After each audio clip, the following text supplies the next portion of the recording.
आज का जो हमारा टॉपिक है वो है intercept form of equation of plane. मतलब एक प्लेन अगर डिफरेंट एक्सेस पर कुछ इंटरसेप्ट कर रहा हो तो ऐसे में प्लेन का इक्वेशन क्या होगा।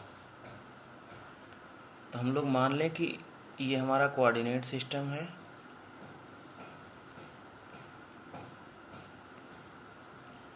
X axis, y axis and z axis, और एक प्लेन इस तरह से लेते हैं कि उसका इंटरसेप्ट तीनों एक्सिस पर हो।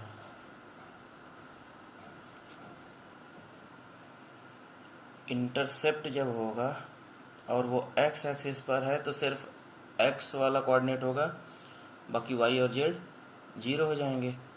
तो हम लोग मान लें कि इसका कोऑर्डिनेट है A00। वाई एक्सिस पर वही है अगर तो 0B0, एंड जेड एक्सिस पर है तो 00C। ये तीन कोऑर्डिनेट हुए।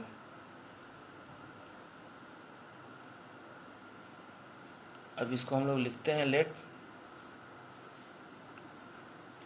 The plane makes intercept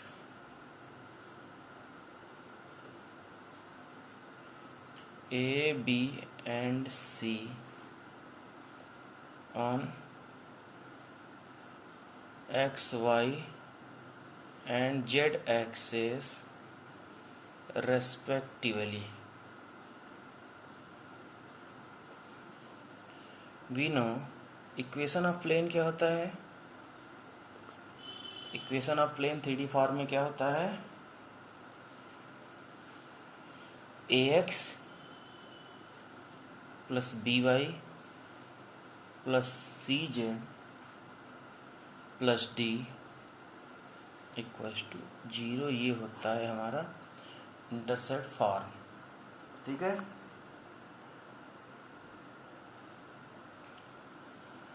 since the intercept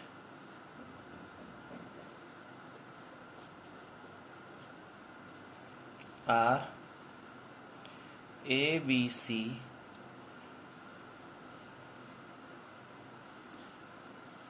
so we put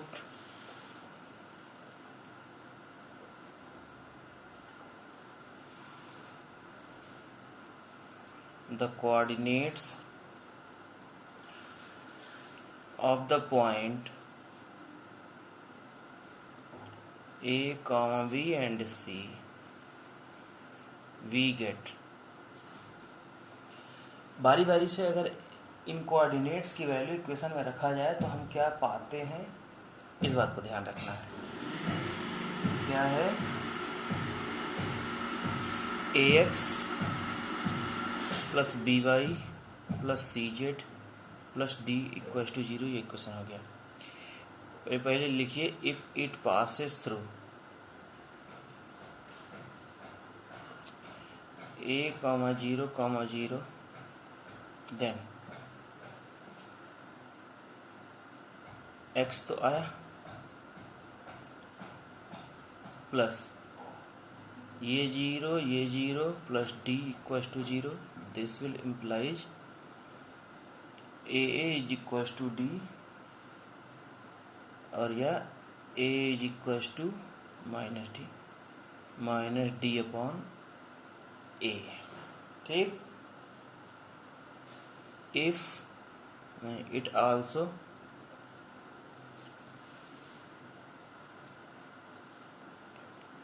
passes through 0B0 then 0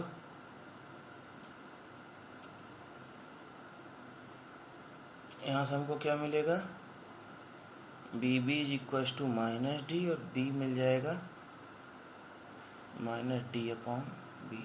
and also similarly कर दें तो CC is equal to minus D और C हो गया माइनस D अपॉन C।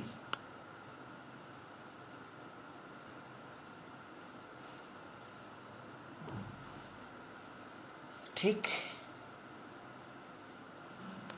अब क्या करें, 10वीं get a is equal to minus D upon A, B is equal to minus D upon B और C is equal to minus D upon C. Putting these values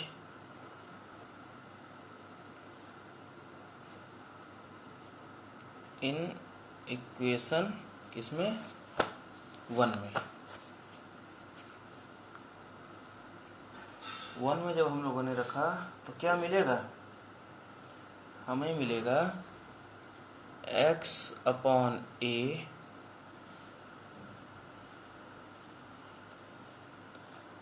minus कर दें, minus D common ले लिया, x upon a plus y upon b plus z upon सी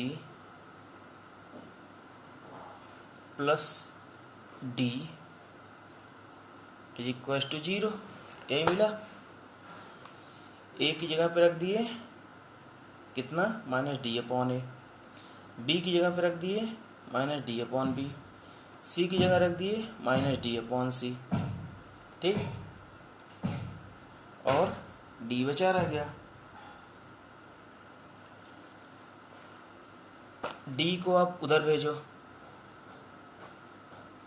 यहाँ पे मत करो, minus d x upon a y upon b z upon c is equal to minus d. ये हो गया.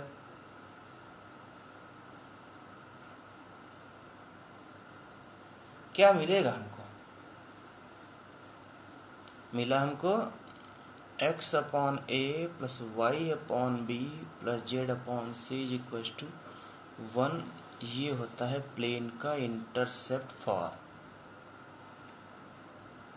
एकदम आसान है क्योंकि लाइन का इंटरसेप्ट फॉर्म आप लोग 11th कोऑर्डिनेट ज्योमेट्री नहीं लाइन में पढ़े थे, इक्वेशन ऑफ लाइन में इंटरसेप्ट फॉर्म. और कौन कौन सा फॉर्म था, normal form, 1 point form, 2 point form and slope intercept form. तो इस तरीके से, और ये x cos alpha plus y sine alpha equals to p वाला कौन सा फॉर्म था, नॉर्मल फॉर्म. अब देखो आप 2D में क्या था, x upon a plus y upon b equals to 1. चूंकि डी एक जुड़ रहा है, एक डायमेंशन जो जुड़ा वो जेड एक्सिस है, तो बस x upon a plus y upon b plus z upon c equals to 1. यही हो जाएगा intercept form of the plane. ठीक, एक टॉपिक और, plane passing through intersection of two planes. कि मतलब एक प्लेन मान लीजिए ये है, दूसरा प्लेन ये है, तो अगर इन दोनों के इंटरसेक्शन से कोई प्लेन पास कर रहा है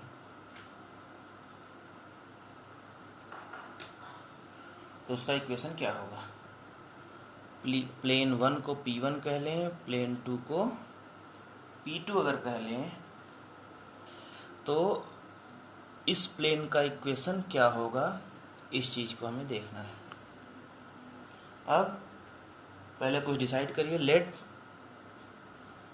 P1 and P2 be the planes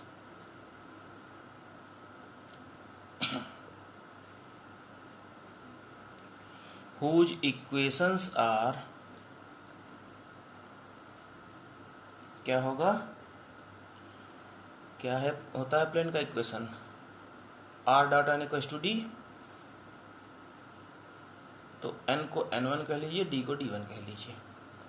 r dot n1 equals to d1 and r dot n2 equals to d2.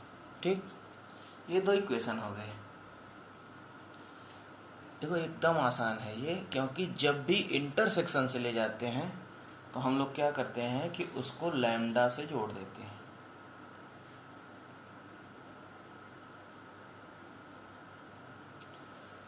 तो the equation of plane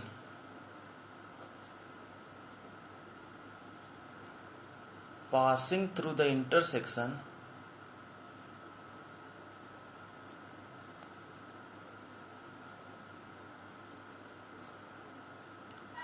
is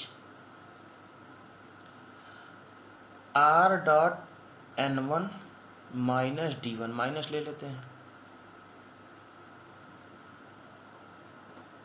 plus lambda times r dot n2 minus d2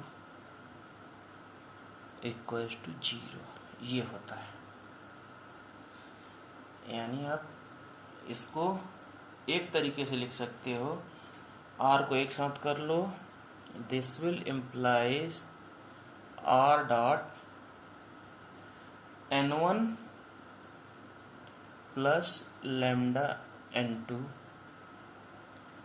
is equals to d1 plus lambda d2।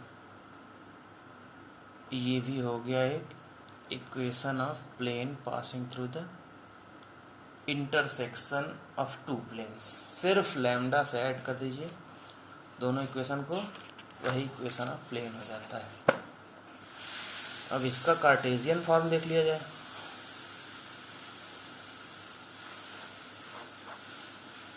Cartesian form क्या होता है?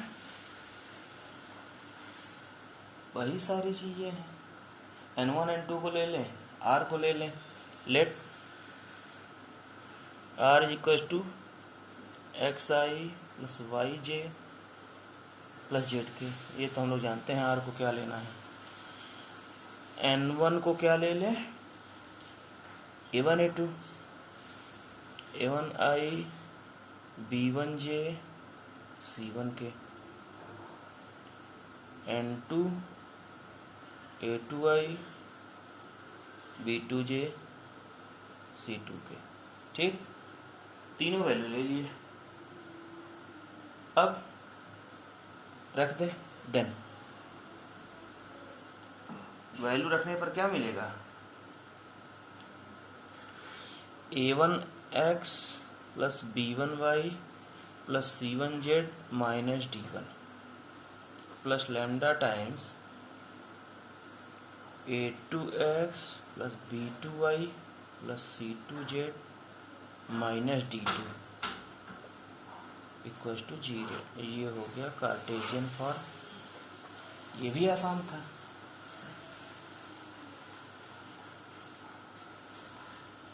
अगर आप x x को एक साथ करना चाहो तो ये हो गया a1 plus lambda a2 x b1 plus lambda b2 y c1 plus lambda c2 z minus d1 plus lambda d2 equals to 0। ये भी हो गया एक फार्मूसी का। तो ये हो गए दोनों फॉर्म इंटरसेक्शन का। इंटरसेक्शन का मतलब जब हमारा प्लेन किसी दो प्लेन के इंटरसेक्शन से पास कर रहा है तो उसका जो वेक्टर इक्वेशन होगा r dot n1 plus lambda n2 is equals to d1 plus lambda d2, और जो कार्टेशियन इक्वेशन होगा a1x plus b1y plus c1z minus d1 एक ब्रैकेट में plus lambda times a2x plus b2y plus c2z minus d2 equals to 0। या आप इसको अलग अलग लिख सकते हो, तो a1 plus lambda a2x b1 plus lambda b2y c1 plus lambda c2 z minus d1 plus lambda d2 equals to 0। ये हो गए दोनों टॉपिक। अब हम लोग इसको भी ख़त्म करने वाले हैं, 2-3 टॉपिक बचा हुआ है। इम्पॉर्टेंट चैप्टर है, यहाँ से क्वेश्चंस आने हैं। 6 नंबर इसी प्लेन से आता है जो ये चल रहा है, श्योर आता है, श्योर। एक 6 नंबर का क्वेश्चन इसी एक्सरसाइज से 11.2 11.3 से इसी टॉपिक से बनता है। ठीक है।